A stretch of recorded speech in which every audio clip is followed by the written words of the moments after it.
Fala pra mamãe, por que, meu amor? Você tá chorando? Eu não vou falar. Por quê?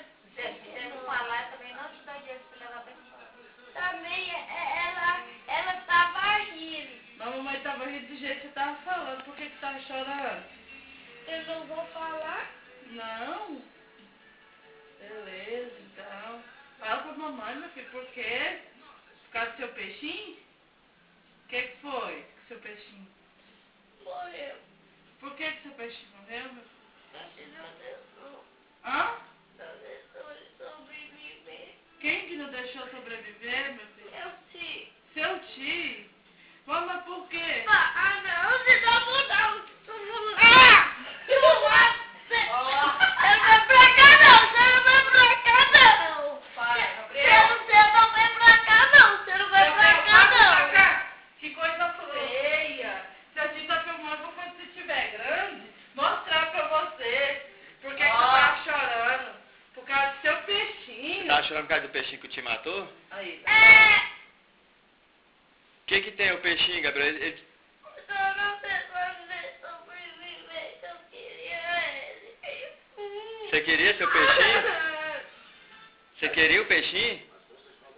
Mas o que aconteceu com o peixinho? Você não deixou ninguém sobreviver, ele morreu. O peixinho morreu? Morreu, meu filho, peixinho? E por que você sentia pelo peixinho? Ah, fala pra mamãe. O que que o peixinho era seu? Meu amiguinho. O peixinho era seu amigo?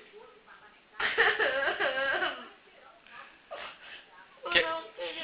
Mas o que que tem a ver a galinha com o peixinho? Eu não queria ninguém não comer, senão matar. Mas ninguém matou seu peixe.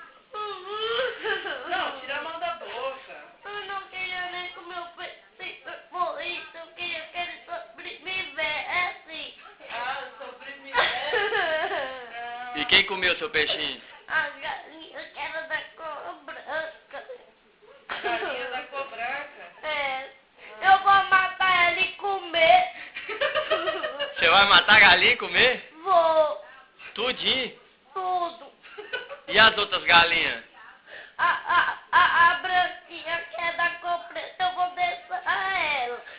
É? Então seu peixe morreu? Morreu. E o peixe era o que, você? Meu amiguinho. Você gostava do seu amiguinho?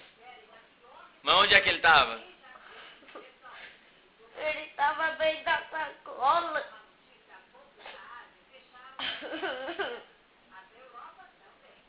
Você tá triste? Tô. Por quê? Porque o peixe morreu. Para de rir! Tá bom, Gabriel, ó. Pede pro tio comprar os peixinhos pra você. O senhor vai me